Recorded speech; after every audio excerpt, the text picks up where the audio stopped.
जय हिंद। आपको आज ऐसी बातें बताएंगे जिन्हें सुनकर के आपको थोड़ा सा ही नहीं, बहुत सा ताज्जुब होगा, आश्चर्य में पड़ जाएंगे आप। नीतीश जी आत्मविश्वास से भरपूर दिखाई देते हैं, लबालब। ये अति आत्मविश्वास है या अहंकार पता नहीं, लेकिन बहुत सारे लोगों का ये कहना है कि नीतीश जी का आत्मविश्वास अहंकार की तरफ बढ़ गया है। आपको ये भी बताएंगे कि बिहार में किस नारे के साथ नीतीश कुमार जी चुनाव में उतरने वाले हैं। आपको ये भी बताएंगे कि क्या नीतीश जी आसानी से मुख्यमंत्री पद अगली बार हासिल कर लेंगे या लालू यादव कोई उनके ऊपर ऐसा हमला करेंगे जिससे नीतीश जी की सारी रणनीति धरी की धरी रह जाए। लालू यादव का मास्टर स्ट्रोक क्या होगा? लालू यादव, मैं फिर दोहरा रहा हूं, लालू यादव का मास्टर स्ट्रोक क्या होगा, आज ये आपको बताएंगे। पर इस समय जब हम बात कर रहे हैं, बिहार का चुनाव हमारे सर के ऊपर आने वाला है और बिहार में चुनाव में 3 चेहरे सामने हैं, लालू यादव, नीतीश कुमार, रामविलास पासवान। लालू यादव का नाम मैंने इसलिए लिया क्योंकि लालू यादव 15 साल तक राज्य कर चुके हैं। नीतीश कुमार इसलिए क्योंकि नीतीश कुमार 5 साल से राज्य कर रहे हैं, दोबारा लोगों के पास विश्वास जीतने के लिए जाने वाले हैं। और रामविलास पासवान, जिन्होंने कभी बिहार पर राज्य नहीं किया, लेकिन एक बार उनकी मंशा थी बिहार पर राज करने की, कर नहीं पाए। सवाल सिर्फ इतना है कि ये लोग जो सामने हमारे हैं, ये लोग कितना बिहार की जनता के दिल के नजदीक हैं। और नीतीश कुमार, जिन्होंने पिछले 5 साल से शासन किया, उनका चेहरा आज लोगों के सामने किस तरह का चेहरा है? नीतीश ने किस तरह का राज किया? नीतीश के कार्यकाल में बिहार कैसा बना? यह बात इसलिए और जरूरी है क्योंकि पिछले चुनाव में लालू यादव को बिहार की जनता ने पूरी तौर पे ठुकरा दिया था। 15 साल का राज था लालू यादव का। मुस्लिम यादव को साथ लेकर के उन्होंने 15 साल बिहार की जनता को वादे किए, लेकिन उन वादों को पूरा नहीं कर पाए। इसलिए जनता ने एक सटीक फैसला लिया, सीधा फैसला लिया कि और कोई भी हो, लालू नहीं चाहिए। उस चुनाव में किसी को बहुमत नहीं मिला। रामविलास पासवान जी ने कहा कि उनके हाथ में चाबी है, वो जिसे चाहें उसे मुख्यमंत्री बना सकते हैं। लोगों ने रामविलास पासवान को भी कहा कि आप मुख्यमंत्री बन जाइए। रामविलास पासवान मुख्यमंत्री बने या न बने, इसी सोच में रह गए। विधानसभा साल भर के भीतर भंग हो गई और जब दोबारा चुनाव हुआ तो लालू यादव और रामविलास पासवान की सीटें घट गईं और इतनी भी नहीं बची कि वो दोनों मिलकर सरकार बना सकें। और उसमें नीतीश जी और भारतीय जनता पार्टी ने, मैं बार बार नीतीश इसलिए कह रहा हूं क्योंकि वो चुनाव दरअसल नीतीश कुमार वर्सेस लालू यादव के बीच का चुनाव था। नीतीश जी की पार्टी जनता दल एकीकृत, जनता दल यू कहीं नहीं थी। जो भी था वो नीतीश कुमार थे और नीतीश कुमार के इर्द गिर्द ही वो पार्टी थी। और उस चुनाव में जो पिछला चुनाव था, उसमें जीतने के बाद जब नीतीश कुमार मुख्यमंत्री बने तो नीतीश का चेहरा आत्मविश्वास से लबालब, एक नए विश्वास से लबालब, बिहार के लिए कुछ करने वाले नेता का चेहरा था। उस समय नीतीश की भाषा, नीतीश की बात और नीतीश की चाल देखने लायक थी। लगता था कि देश को एक नया नेता मिलने जा रहा है जो आज बिहार का मुख्यमंत्री है, कल शायद कुछ और हो सकता है। पर आज नीतीश जी कैसे दिखाई दे रहे हैं जब चुनाव सर पर? प्रजातंत्र में जनता ही नेता चुनती है, मंत्री और मुख्यमंत्री बनाती है। अच्छा नेता वो होता है जो जनता के करीब हो। नीतीश कुमार बिहार के ऐसे मुख्यमंत्री हैं जिनसे जनता तो दूर, कोई मंत्री, विधायक या सांसद भी सीधे नहीं मिल सकता है। उन्हें इसके लिए अर्जी देनी पड़ती है। इससे मुख्यमंत्री और विधायकों के बीच की दूरी का पता चलता है।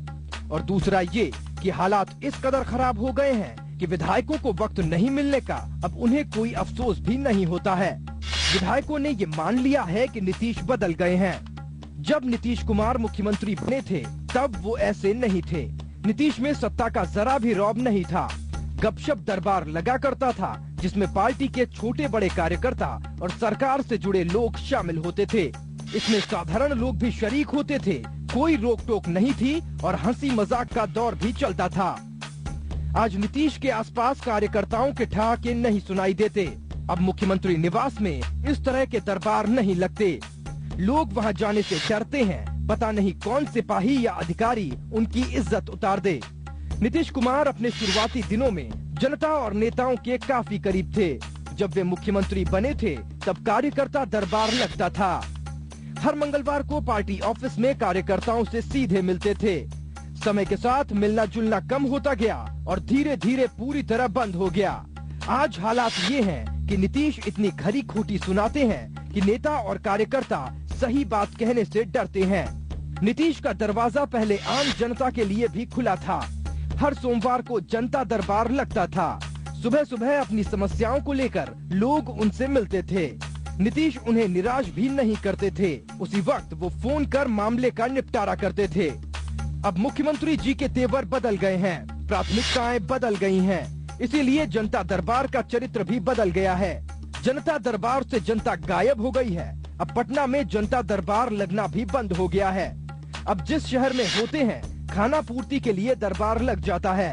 लोग मिलते हैं, आवेदन देते हैं और मुख्यमंत्री जी आवेदन डीएम को सौंपकर भूल जाते हैं। ऐसा नहीं है कि नीतीश कुमार के पास लोगों से मिलने का वक्त नहीं है। विडंबना ये है कि जनता के प्रतिनिधियों को मुख्यमंत्री से मिलने के लिए पापड़ बेलने पड़ते हैं, लेकिन राज्य के नौकरशाहों के लिए नीतीश का दरबार हर वक्त खुला रहता है। इन अधिकारियों के लिए मुख्यमंत्री के पास वक्त ही वक्त है। इनके लिए वे 24 घंटे मौजूद रहते हैं। नीतीश कुमार ने पार्टी के नेताओं, कार्यकर्ताओं या फिर जनता की बातों को सुनना बंद कर दिया है। प्रजातंत्र में सरकार का ये दायित्व होता है कि शासन और प्रशासन संविधान के मुताबिक चले। अगर कोई सरकार ये काम करती है तो वो किसी इनाम की हकदार नहीं है, ये तो उसका कर्तव्य है। बिहार में राष्ट्रीय जनता दल के 15 साल के कुशासन के बाद जब नीतीश कुमार की सरकार बनी थी, तब लोगों को ये उम्मीद बंधी थी कि अब बिहार बदल जाएगा। 5 साल के नीतीश के राज और बिहार में 15 साल के कुशासन में फर्क सिर्फ इतना है कि जहां सरकार नहीं थी वहां सरकार नजर आने लगी। राज्य में इससे ज्यादा कुछ नहीं हुआ। क्या सचमुच नीतीश कुमार जी अहंकारी हो गए हैं? उनके साथियों का उनके ऊपर लगाया हुआ ये आरोप क्या सचमुच सही है? ब्रेक के बाद इसके ऊपर बात करेंगे और ब्रेक के बाद आपको ये भी बताएंगे कि नीतीश कुमार जब मुख्यमंत्री बने थे तो उनकी शैली क्या थी, वो किस तरह कार्यकर्ताओं से मिलते थे, और आज मुख्यमंत्री नीतीश कुमार की जब वो 5 साल पूरे कर रहे हैं और दोबारा चुनाव में लोगों का विश्वास मांगने जा रहे हैं तो उनकी शैली क्या है। कैसे वो नेताओं से मिलते हैं, कैसे वो कार्यकर्ताओं से मिलते हैं, कैसे वो मंत्रियों से मिलते हैं और कैसे वो अधिकारियों से मिलते हैं। साथ ही आपको बताएंगे लालू यादव का मास्टर स्ट्रोक क्या होगा। लेते हैं एक छोटा सा ब्रेक।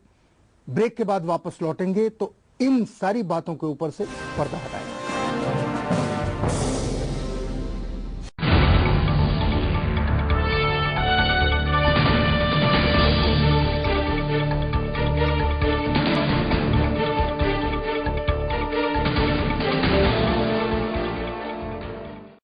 ब्रेक के बाद 2 टूक में आपका स्वागत है। आज हम आपको बता रहे हैं नीतीश का आत्मविश्वास या नीतीश का अहंकार सच क्या है। हम आपको ये भी बताना चाहते हैं कि नीतीश का चुनाव में नारा क्या होगा जिसकी वजह से वो बिहार को दोबारा अगले 5 साल के लिए जीतना चाहते हैं। लालू का मास्टर स्ट्रोक।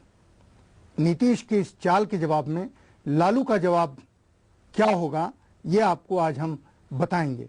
पर उसके पहले हम आपको बताना चाहते हैं कि क्या नीतीश में सचमुच अहंकार है या अति आत्मविश्वास है। मैं इसे अहंकार कम कहूंगा, आत्मविश्वास ज्यादा कहूंगा, या अति आत्मविश्वास। उसका कारण है, कारण यह है कि पिछले 5 साल में विपक्ष ने नीतीश की उनके किसी भी कदम का कोई विरोध सड़क के ऊपर आंदोलन के रूप में नहीं किया। सिर्फ और सिर्फ अखबारों में बयान दिए या एक सालाना जलसे की तरह से उन्होंने कुछ चीजों का विरोध किया। महंगाई हो, कोई और चीज हो, बाढ़ हो, सूखा हो। विपक्ष का रोल बिहार में विपक्ष ने नहीं निभाया। भारतीय जनता पार्टी नीतीश के साथ शासन में शामिल है, कांग्रेस छिन्न भिन्न है, अभी तक अपने को संगठित नहीं कर पाई। सिर्फ लालू यादव इसका विरोध कर सकते थे। लालू यादव ने नीतीश कुमार का विरोध सड़कों के ऊपर नहीं किया। अलग अलग तरह की रैलियां की, लेकिन एक एक दिन के वो सालाना जलसे थे उनके। हम कह सकते हैं एक पाला छूने की कोशिश थी। इसीलिए अगर नीतीश को कुछ लोग अहंकारी कहते हैं तो इसमें नीतीश का दोष नहीं है, विपक्ष का दोष है, जिसने नीतीश जी के मन में ये अति आत्मविश्वास पैदा किया कि इन विरोधी दलों से लड़ना बहुत आसान है। बिहार की हालत यह है, बिजली, पानी, सड़क, अस्पताल, संचार, सब में औसत काम हुआ है। नीतीश कुमार ने वो काम किए हैं जो एक मुख्यमंत्री को सामान्यतया करने चाहिए। ये सही बात है कि बिहार में पूरा का पूरा ढांचा पिछले 15 सालों में नीतीश के आने से पहले छिन्न भिन्न हो चुका था। नीतीश जी ने उस ढांचे को बनाया, लेकिन ढांचा बनाना जो छिन्न भिन्न हो गया था कोई बहुत बड़ा काम नहीं है। ये किसी भी मुख्यमंत्री की जिम्मेदारी है कि वो सामान्य चीजें चलाए, लेकिन नीतीश जी ने जो काम किए औसत काम किए। बिहार में रोजगार के साधन बढ़े क्या? नहीं बढ़े। बिहार में चीनी मिलें चली क्या? नहीं चली। बिहार में बिजली बनी क्या? नहीं बनी। शिक्षा की हालत अभी आपने देखा किस तरह की है। आपको सिर्फ हम ये बताना चाहते हैं कि नीतीश का आत्मविश्वास लोगों की नजर में अगर अहंकार है, तो फिर मैं दोहराता हूं, उसकी जड़ अगर तलाशनी हो तो वो जड़ है विपक्ष की काहिली में। नीतीश कुमार के मुख्यमंत्री बनने से लोगों में उम्मीद जगी थी। नीतीश ईमानदार हैं, साफ छवि के हैं, लोगों को अपने जैसे लगते हैं। इसलिए जब अधिकारी अपना काम ठीक से नहीं करते हैं तो धरना प्रदर्शन कर लोग अपनी समस्याओं को मुख्यमंत्री तक पहुंचाने पटना पहुंचते हैं। नीतीश कुमार के शासनकाल में बिहार में एक नई परंपरा की शुरुआत हुई है। कोई धरना प्रदर्शन करता है तो बिहार की पुलिस बेदर्दी से डंडा चलाती है, चाहे होमगार्ड के जवान हो या शिक्षा मित्र। इन लोगों ने जब भी प्रदर्शन किया, इनकी भरपूर पिटाई हुई।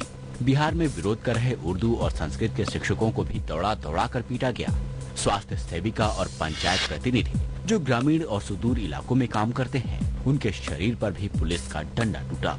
ये लोग अपनी नौकरी और वेतन की समस्याओं को लेकर गुहार करने पटना आए थे, पर आंखों में आंसू, शरीर पर डंडे के निशान और सरकार को कोसते हुए वापस गए। बिहार के अन्य जिलों में बाढ़ पीड़ितों पर भी लाठीचार्ज की घटनाएं हुई हैं।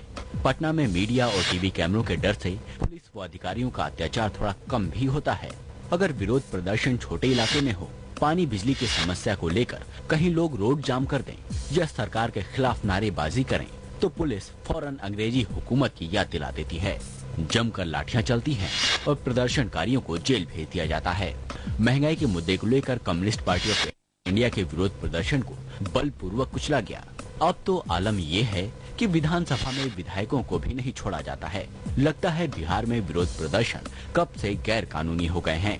देखना तो ये है कि जनता के विरोध प्रदर्शन पर लाठी चलाने वाले कैसे खुद को जयप्रकाश नारायण का अनुयायी मानते हैं। नीतीश कुमार को ये अहंकार सा हो गया है कि सरकार जनता के मन मुताबिक काम कर रही है, अधिकारी अपनी पीठ थपथपा रहे हैं। ये बात समझ में नहीं आती है कि नीतीश कुमार जैसे परिपक्व जमीनी नेता को ये कैसे लग सकता है कि सरकार का काम सिर्फ सड़कें बनाना है। इसमें कोई शक नहीं है कि बिहार में सड़कें बनाई गई हैं। बिहार में 90,000 किलोमीटर सड़क है। पिछले 5 सालों में सिर्फ 18,000 किलोमीटर का निर्माण हुआ है। मतलब ये कि अभी लगभग 80,000 किलोमीटर सड़क बनाना बाकी है। बिहार में लालू यादव के 15 साल के शासनकाल में सड़कों की हालत बहुत ही खराब थी। नीतीश कुमार के शासनकाल में जो थोड़ी बहुत सड़क बनी है, उसे देखकर बिहार की भोली जनता को यही लगता है कि पूरे राज्य में सड़कों का पुनरुद्धार हो गया है। बिहार में जिस वर्ग के पास पैसा है, वो दूसरे शहरों में पढ़ने और नौकरी के लिए चला जाता है, लेकिन जो लोग गरीब हैं, उनकी मुश्किलें बढ़ गई हैं। नौकरशाहों के भरोसे सरकार चलाने का खामियाजा तो भुगतना ही पड़ता है। आज बिहार में गरीब विद्यार्थियों को अच्छे स्कूल से इंटरमीडिएट करना ही मुश्किल हो गया है। पटना साइंस कॉलेज में इंटरमीडिएट की पढ़ाई बंद है। बिहार सरकार ने ये वादा किया था कि 1 साल बाद सारे स्कूलों में इंटर की पढ़ाई होगी, लेकिन अब तक कुछ नहीं हुआ है। सरकार से जब गरीब छात्रों के भविष्य के बारे में पूछा जाता है तो 2 टूक जवाब मिलता है, झेलना पड़ेगा। सरकार का जवाब ऐसा है जो शायद किसी हिटलर शाही में भी नहीं दिया जाता होगा। नीतीश जी, पत्रकार का धर्म है सच्चाई को बताना, और हम वो सच्चाई आपको बता रहे हैं जिसे आपसे ज्यादा कोई नहीं जानता। बिहार में औसतन महीने में 4-5 बार पीने का पानी बड़े या छोटे शहरों में आता है। बिजली औसतन 8 घंटे रहती है। 1 घंटे बिजली आती है और 2 घंटे नहीं आती है, फिर 1 घंटे आती है। ये औसत है बिहार की बिजली का। दिल्ली के कॉलेज बिहार के छात्रों से भरे हुए हैं। Jamia Millia, Delhi university, IIT, JNU, जहां देखिए बिहार के छात्र। इसका मतलब बिहार के लड़कों में पढ़ने की ललक है। लेकिन बिहार में कोई भी उच्च शिक्षा का ढांचा नहीं है। इंटर कॉलेज प्राइवेट हाथों में है, इसलिए इंटर और ग्रेजुएशन करने के लिए या उच्च शिक्षा प्राप्त करने के लिए बिहार से विद्यार्थी हाई स्कूल करते ही दिल्ली की तरफ भागते हैं। ये आपसे ज्यादा शायद आज कोई नहीं जानता। ये सही बात है कि आपके सामने 15 साल बनाम 5 साल की चुनौती है। आपको इन 5 सालों में वो सब बताना था जो लालू यादव ने 15 साल में किया या नहीं किया। उन्होंने शायद नहीं किया, इसीलिए लोगों ने उनको रिजेक्ट किया। पर आपने जो किया वो, उसका फैसला, उसकी परीक्षा आने वाले चुनाव में होनी है। और इसके लिए इन बुनियादी चीजों की जगह जो नीतीश जी ने किया वो हम देश की जनता को और बिहार की जनता को बताना चाहते हैं। उन्होंने महादलित नाम का एक नया वर्ग खड़ा कर दिया। उन्होंने रामविलास पासवान को सख्ते में डाल दिया। रामविलास का समाज, पासवान समाज, उससे अलग जितनी भी जातियां हैं वो सब उन्होंने महादलित में लगा दी। महिलाओं को उन्होंने 50% का आरक्षण दिया। इससे बढ़िया कोई बात हो नहीं सकती। हम सब इसकी तारीफ करते हैं। पिछड़ों के महत्वपूर्ण तबकों को उन्होंने अपने साथ लिया और इससे उन्होंने लालू यादव की कमर तोड़ने की पूरी कोशिश की। लालू यादव जी ने अपने समाज को ज्यादा आगे बढ़ाया, दूसरे समाज को कम आगे बढ़ाया। नीतीश ने कोशिश की कि लालू यादव से इस विरासत को पूरी तरह छीन लें, जिसकी उन्होंने लगभग सफल कोशिश की। लेकिन इस सारे खेल में अगड़ी जातियों के नेता उन्हें छोड़ के चले गए, क्योंकि नीतीश कुमार के यहां से यह खबर फैली कि बिहार में बटाईदार कानून लागू होने वाला है। जमीन, बटाईदार जो खेती करता है बटाई के ऊपर, उसके पास जमीन का हक चला जाएगा अगर वो 3 साल खेती कर लेता है। इससे अगड़ी जातियां नाराज हो गई, होने लगी और नेता नाराज हो गए और उनको छोड़ के चले गए। आज नीतीश जी के पास अगड़ी जातियों का सपोर्ट लेने के लिए, समर्थन लेने के लिए जेल में जो अगड़ी जातियों के नेता बंद हैं या उनके घर वालों के पास जाकर के मिलने का, पैर छूने के अलावा कोई चारा नहीं है।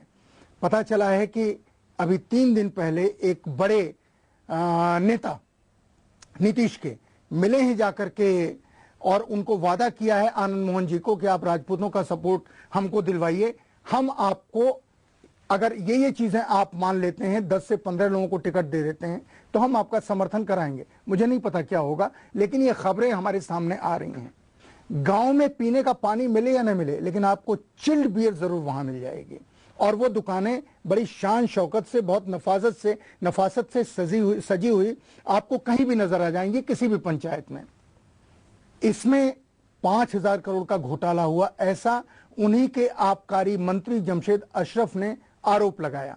लेकिन नीतीश जी ने बजाय उस आरोप की जांच कराने के उस मंत्री को ही हटा दिया। क्यों? क्योंकि उस समय आबकारी सचिव या आबकारी महकमा देखने वाली महिला अधिकारी के ऊपर नीतीश जी को ज्यादा विश्वास था और नीतीश जी का ये अधिकारियों के ऊपर विश्वास नीतीश जी के खिलाफ पूरे राजनीतिक तंत्र में, जो नीतीश जी का राजनीतिक तंत्र है, नीतीश जी के प्रति एक वितृष्णा खड़ी कर रहा है। हाल में नरेगा की रिपोर्ट सीएजी की आई। सीएजी की रिपोर्ट नरेगा में और कुछ मानव संसाधन को लेकर के आई। हाई कोर्ट में किसी ने इसके ऊपर रिट कर दी। उस रिट में हाई कोर्ट ने यह फैसला दिया कि इसकी सीबीआई जांच हो। इसका खूब हो हल्ला मचा, विरोधी पक्षों ने मचाया। हाई कोर्ट अचानक उस पर खामोश हो गया। खामोश इसलिए हो गया क्योंकि किसी ने हाई कोर्ट के जजों से कहा कि आप में से भी बहुतों ने बिल नहीं दिए हैं। ठीक है, तो उन्होंने कहा कि इसको थोड़ा सा दाखिल दफ्तर करो और सीबीआई की जांच शुरू ही नहीं हो पाई। लेकिन इसमें क्या एक खास चीज हुई आपको बताऊं, जनता ने इसके ऊपर बहुत विश्वास नहीं किया है। इस रिपोर्ट के ऊपर मन में शंका गई है लेकिन विश्वास नहीं किया है।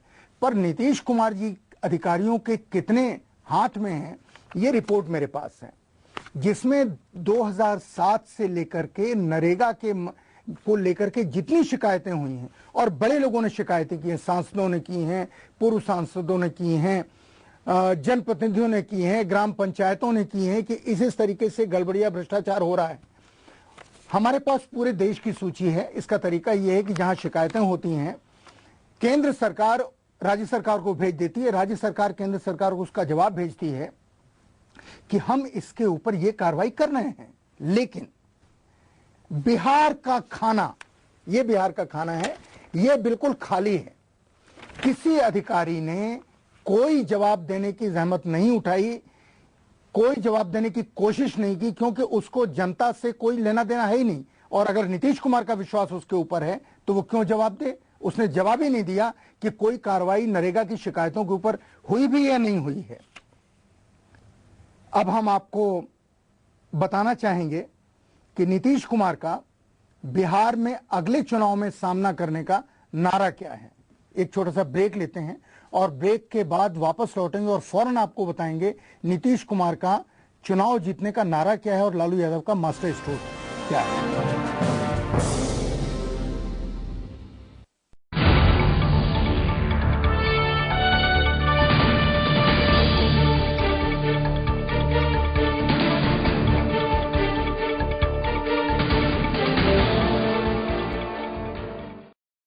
ब्रेक के बाद दो टूक में आपका स्वागत है।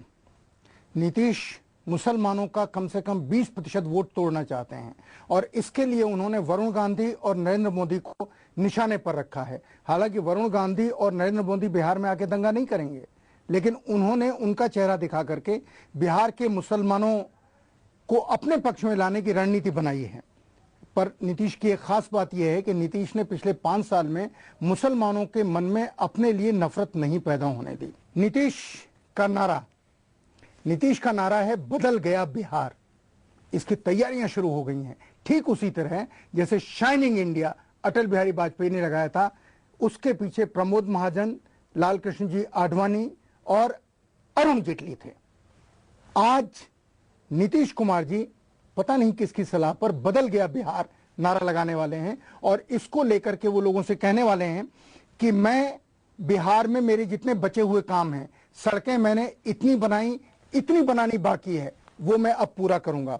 वो लालू का चेहरा दिखा करके, लालू यादव का चेहरा दिखा करके लोगों को डराएंगे कि अगर लालू यादव आ गए तो बिहार में उसी तरह की अराजकता पैदा होगी, विकास का काम रुक जाएगा जैसे 5 साल पहले था। दरअसल लालू यादव एक मास्टर स्ट्रोक खेलने वाले हैं नीतीश कुमार के खिलाफ, और वो मास्टर स्ट्रोक है आखिरी मौके पर जब चुनाव की प्रक्रिया शुरू होगी, जब कैंपेन शुरू होगा, विड्रॉल खत्म हो जाएंगे, तो वो कहेंगे बिहार के लोगों से कि मेरी पत्नी बिहार की मुख्यमंत्री अगले चुनाव में नहीं बनेगी, राबड़ी देवी बिहार की मुख्यमंत्री नहीं बनेगी, बल्कि बिहार का मुख्यमंत्री बनेगा एक दलित रामविलास पासवान। इस नारे के साथ लालू यादव नीतीश को पटकनी देने की कोशिश करेंगे, क्योंकि रामविलास पासवान बिहार के लिए बिल्कुल एक नया चेहरा है।